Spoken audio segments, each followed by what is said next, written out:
Et donc cette semaine, on l'a dit depuis lundi, donc c'est la semaine de la sensibilisation et de l'information, notamment sur la santé mentale. On parlait de sensibiliser, donc d'informer, rassembler également, aider et se faire connaître. Est-ce qu'on peut en toucher quelques mots de ces trois mots aussi ? Alors oui, se rassembler, vous êtes les bienvenus le dimanche 15 octobre, donc ce dimanche-là, à partir de 10h sur Pontarlier. Donc ça sera le départ au Grand Vallier, l'hôpital psychiatrique de Pontarlier. On a en partenariat avec nous cette année Rezado, qui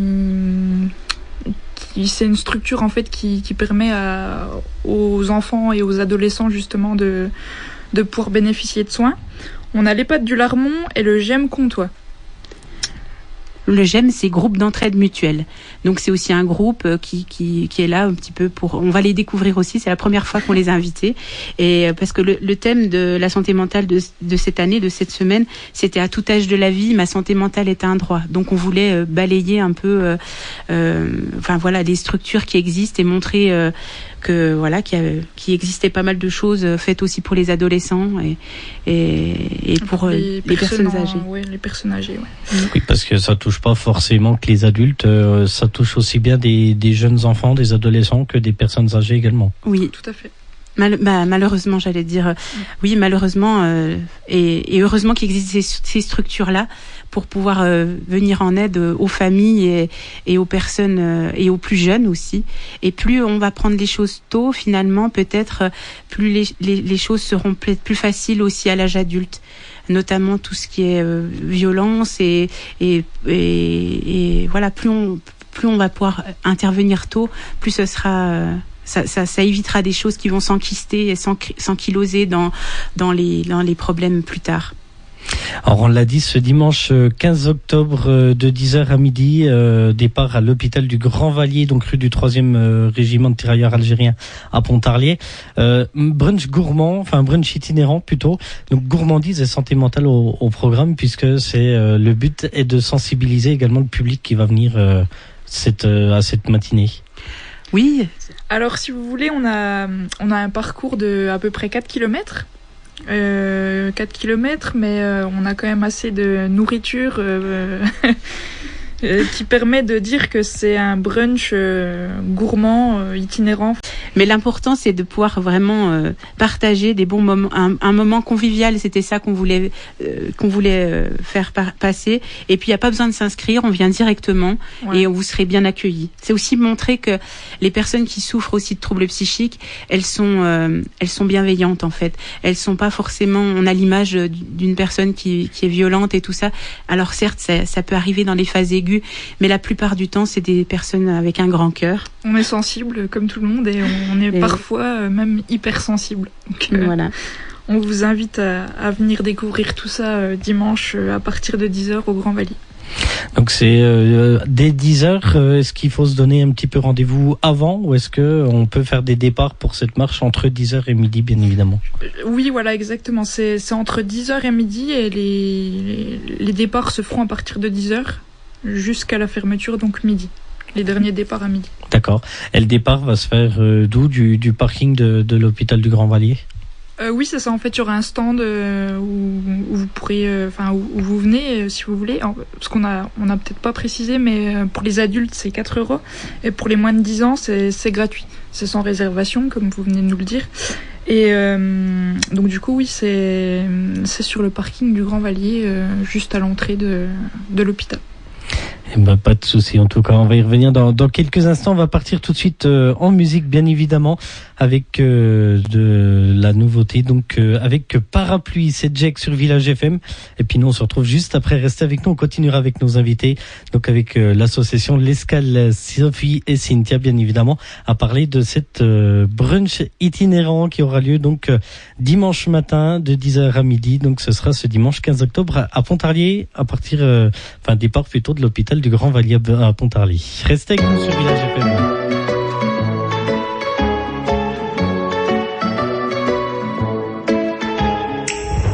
Et oui, tous Les mercredis dès 20h30 sur Village FM, on vous accueille avec l'équipe de Tous au Poste et ce soir on en profite pour passer un petit bonjour à Victor qui est encore au travail ce soir, donc qui nous écoute. En tout cas, on lui souhaite bon courage, il reviendra avec nous dans les semaines à venir. On était en direct avec nos invités. Ce soir on a l'association donc l'Escale avec Sophie et Cynthia notamment, qui est vice-trésorière de l'association, pour parler ce soir de cette marche gourmande. Ce brunch itinérant qui aura lieu dimanche, donc de 10h à midi, à partir du parking du Grand Vallier, donc de l'hôpital de Pontarlier. On parlait il y a quelques instants, on a donné les tarifs, donc 4 € pour les adultes, c'est bien ça? Oui, c'est tout à fait ça, oui. 4 € pour les adultes et pour les moins de 10 ans, c'est gratuit. Je voulais qu'on parle un petit peu également à côté des autres associations qui peuvent venir un petit peu en aide aux personnes qui sont dans le besoin notamment. Alors comme vous le savez, je pense la plupart d'entre vous, il y a le centre 15, donc le SAMU, qui est là pour réguler les appels, etc. Il y a les pompiers, donc le 18. Et puis il y a aussi SOS Suicide, dont... Oui, le 31-14. Donc c'est vraiment une ligne d'écoute 7 jours sur 7, 24 heures sur 24. Et c'est vraiment des professionnels qui répondent. Et ça peut vraiment aider dans la crise suicidaire. Alors ça peut être un proche aussi qui appelle pour la personne qui est en crise, ou la personne elle-même qui peut appeler. Et je pense que c'est vraiment des numéros qui gagnent à être connus, parce que des fois on est démunis, ça arrive souvent le soir, la nuit, les services, les CMP, les centres médico-psychologiques sont pas forcément atteignables, le médecin, c'est compliqué. Donc ça peut être des moments où on peut recevoir des informations, recevoir de l'écoute, de l'attention, et ça peut désamorcer une crise, quoi. Franchement, on le conseille. Exactement. Après, donc le 31-14, voilà. Après, je préciserai juste une petite chose, c'est vraiment en premier lieu, si vous avez jamais eu de soins, etc., venez aux urgences, n'hésitez pas justement à ouvrir les portes des urgences pour dire que vous n'êtes pas bien, que ça va pas, que vous décrivez vos symptômes, etc. Et les professionnels de santé seront là pour vous écouter, vous aiguiller et vous apporter de l'aide en cas de crise aiguë. Et quels sont un petit peu les signes d'alerte, j'ai envie de dire, pour une crise? Eh bien...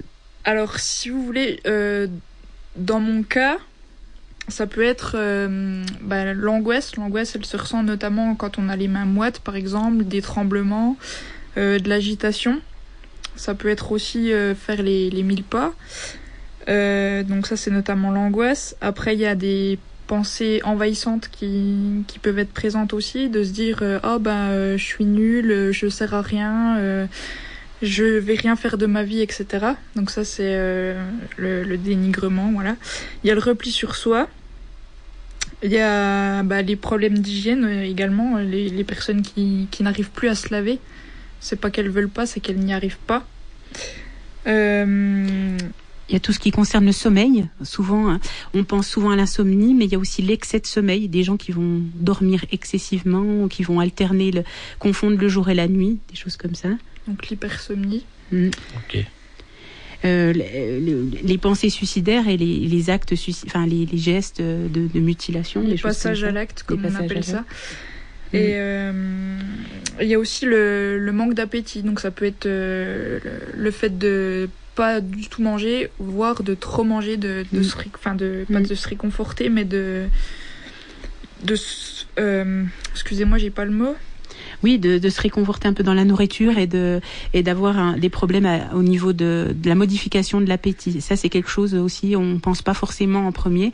Après, bien sûr que tous ces choses mis bout à bout, ça peut arriver à un moment dans sa vie, avoir des choses comme ça. Mais c'est surtout quand ça dure dans la durée, voilà. Je l'ai dit.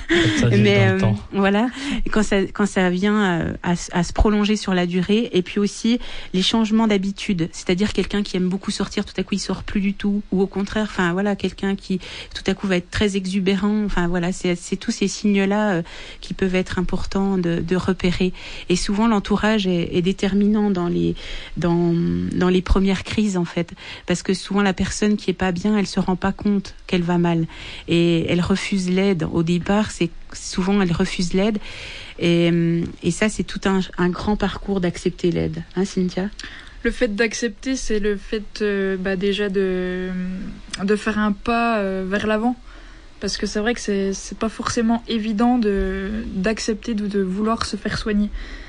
Et d'accepter aussi le fait qu'on soit pas bien et qu'on ait besoin d'aide. Parce que finalement, on montre une partie de nous qu'on veut pas montrer. Donc, je sais pas si vous avez compris ce que je voulais dire, mais en tout cas, voilà, c'est... On a bien compris, je crois. Et puis surtout, on est dans un culte de la société où il faut que tout aille bien. On doit être beau, intelligent, mener de front sa carrière, la vie de famille. Enfin, et si on n'a pas tout ça, on est comme si on peut être considéré comme nul ou comme complètement décalé et du coup c'est dur d'avouer sa vulnérabilité et voilà, je crois que on est un peu là ce soir pour parler de ça. Tout à fait. C'est le but de cette semaine justement, d'information également sur la santé mentale. On parle de santé mentale, j'ai envie qu'on touche deux mots également de harcèlement, puisqu'en ce moment il y a pas mal de faits sur du harcèlement scolaire par exemple, et je suppose que ça rejoint un petit peu également les problèmes, puisqu'on parlait tout à l'heure de se dénigrer soi-même à force, qui peut être un signe justement de problèmes au niveau mental. Ça peut venir par exemple de cas de harcèlement, je suppose. Alors, moi je suis pas psychiatre ou médecin, voilà, je suis juste une patiente. Mais je pense que oui, le fait de se replier sur soi, le fait d'avoir pareil des idées suicidaires, des idées très noires, de se dire oui, je vais jamais y arriver, etc. Le harcèlement, je pense qu'il contribue énormément. Et d'ailleurs, c'est pour ça qu'il y a un taux de suicide qui est quand même assez élevé dans les cas de harcèlement scolaire notamment. Donc oui. Et souvent, les violences faites comme ça en groupe, sur les réseaux, notamment des réseaux sociaux, les enfants, ils n'ont pas l'impression que c'est grave, mais ça atteint vraiment la personne. Alors on est un peu mal placé pour parler de ça. C'est plutôt Rezado qui pourrait parler de ça. C'est ça. Ouais. Mais parce que nous, on a été plus ou moins concernés peut-être dans notre enfance ou dans... Oui, après le harcèlement, c'est quelque chose qu'on connaît si vous voulez, mais c'est vraiment, je pense, oui, plus Rezado qui pourrait répondre à votre question. Après, donc, c'est ça aussi qui est intéressant, c'est que vous êtes patient ce soir, vous n'êtes pas, vous êtes toutes les deux patientes, vous n'êtes pas médecin ni psychologue, et c'est ça qui est intéressant aussi, c'est qu'on peut avoir vos témoignages, vous qui avez vécu par exemple peut-être des situations comme ça aussi. Oui, alors effectivement, dans ma famille, dans mes amis, ou même moi, on a vécu des situations comme le harcèlement scolaire. Et c'est vrai que ça marque une vie. Enfin, voilà, ça marque le passage à l'âge adulte. Et notamment le fait d'avoir confiance en soi. C'est quelque chose qui marque le fait d'avoir confiance en soi, dans le sens où vu qu'on est dénigré toute la journée, toute la nuit, toutes les heures de la journée, et forcément on n'a plus du tout confiance en nous, et au final les notes chutent, à la maison ça va pas très bien, on se dispute avec les parents, avec les sœurs, etc. Et après c'est tout un cheminement qui se fait, et malheureusement des fois il y en a qui en sortent pas vivants. Heureusement, toi, t'es là. Non, mais voilà, après, c'est pour ça aussi qu'il y a les numéros, et qu'il ne faut pas hésiter à contacter ces numéros en cas de besoin. C'est vraiment primordial et nécessaire. Oui, le message que vous voulez faire passer ce soir, c'est qu'il ne faut pas hésiter à contacter les associations, les professionnels de santé qui puissent vous aider, forcément. Tout à fait. Et aussi l'entourage qui est très important. Oui, l'entourage est vraiment déterminant, et quand on a un doute, il vaut mieux passer un coup de téléphone. oser appeler son médecin généraliste, dire écoute là je sais pas, ça va pas bien, il y a quelque chose qui tourne pas rond avec cet enfant, notamment la prise de poids. Moi je suis assez concernée par ça. Dans mon enfance j'ai pris énormément de poids et on m'a dit mais voilà les médecins pensaient que arrête de grignoter, enfin voilà mange pas de sucreries, mais je le savais, mais c'était pas vraiment ça le problème. Et moi j'ai vécu d'autres choses, j'ai vécu l'inceste et voilà, c'est aussi des choses, encore des tabous au-delà de ça qui sont vraiment énormes et ben c'est passé à la trappe voilà, c'est passé à la trappe. J'ai réussi à m'en sortir par mes propres moyens, notamment par le sport, par plein de choses et par ta force, par sans doute aussi mon courage, mais voilà, il y avait aussi l'entourage bienveillant autour de moi. C'est vrai que c'est des sujets qui restent assez tabous, assez difficiles à parler encore à l'heure actuelle, j'ai envie de dire. Malheureusement, c'est des choses qui arrivent et auxquelles il faut pas avoir peur d'en parler, c'est bien ça. Est-ce qu'on a un conseil qu'on pourrait donner justement aux auditeurs, auditrices qui nous écoutent ce soir? Ne pas avoir peur du jugement des autres ou ne pas avoir peur du regard des autres. C'est simple à dire, mais c'est compliqué à faire. Et moi, je dirais de pas rester seul, d'oser parler à une personne de confiance, surtout si c'est des enfants qui nous écoutent ce soir et qui sont victimes de choses, de maltraitance. Je pense qu'il faut vraiment arriver à trouver un adulte, et quand on est enfant, on sait vers qui on peut se tourner, et trouver un adulte de confiance qui saura nous écouter et oser lui dire réellement ce qui se passe. Et puis si c'est des adultes qui nous entendent, et oser aller demander de l'aide dans des associations ou auprès des amis. Et puis après tourner vers des professionnels, parce que ça a des conséquences sur sa santé physique et mentale. Et je voudrais qu'on en revienne un petit coup à l'association, quelques instants, quelles sont un petit peu les autres actions que vous faites tout au long de l'année, parce que je suppose qu'il n'y a pas que le brunch itinérant forcément une fois par an au moment de la sensibilisation. Je pense que vous faites d'autres trucs avec l'association tout au long de l'année. Oui, du coup, c'est vrai qu'on a des manifestations plutôt en interne au sein de l'hôpital et avec les unités de soins en ambulatoire. Donc oui. Il y a 3 clubs, si vous voulez, qui regroupent cette association. Je vais pas dire le nom des clubs parce que ça va vous perdre, mais le CMP de Morteau, donc le centre médico-psychologique de Morteau, y contribue. Le CMP de Pontarlier aussi. Et le Grand Vallier également. Il y a les 3 clubs dedans et ça nous permet de pouvoir aussi faire des activités, des séjours thérapeutiques, c'est-à-dire qu'on part avec les soignants pour pouvoir... c'est pas des vacances, ça a but vraiment thérapeutique et ça nous permet de créer des liens et...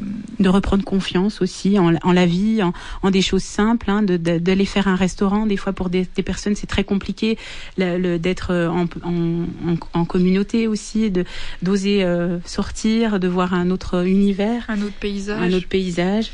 Et pour certains, c'est leur seule sortie, ouais, voilà. Et puis il y a aussi il y a le carnaval, enfin voilà, il y a la fête de la musique, enfin il y a vraiment beaucoup d'événements qui font que on se retrouve tous ensemble autour d'un repas, enfin pas forcément d'un repas, mais de moments conviviaux. Oui, voilà, tout ça. Pour amener un peu de la légèreté aussi dans le parcours de soins. D'accord. Merci beaucoup Sophie et Cynthia. D'autres petites choses peut-être à rajouter avant de clore cette interview? Merci de votre écoute. Oui, un grand merci de votre invitation. Et puis on espère que n'hésitez pas à pousser les portes des lieux de soins, parce que les gens sont là pour ça. Nous on est là pour ça aussi à Village FM, pour vous soutenir, faire passer également les messages de sensibilisation. Et puis on se donne rendez-vous donc dimanche à partir de 10h jusqu'à midi, ce dimanche 15 octobre, donc au départ du parking du Grand Vallier à Pontarlier, donc pour cette brunch itinérant. Donc jusqu'à midi, où vous êtes invités nombreux et nombreuses. Participation, on l'a dit tout à l'heure, gratuit aux moins de 10 ans, et c'est 4 € ensuite pour à partir de 10 ans, donc et pour les adultes également pour la participation à ce brunch. Merci beaucoup à toutes les deux en tout cas d'avoir été avec nous sur Village FM. Merci à vous. Merci beaucoup. Et nous, on va repartir tout de suite en musique avec Ultranaté et Mood avec Free. Et on se retrouve juste après. Restez avec nous. Et on va parler après un petit peu, puisqu'on est en plein dedans, Octobre Rose. On va parler dans quelques instants des Dragon Ladies, qui est donc un club au sein de la Société Nautique de Besançon. Restez avec nous et n'hésitez pas à laisser vos messages également sur la page Facebook de l'émission, tous au poste sur les réseaux sociaux de Village FM. Puis on se fera un plaisir de partager vos questions ou vos remarques ou même vos mots de soutien donc à l'antenne. Bien évidemment, restez avec nous, on se retrouve juste après ça.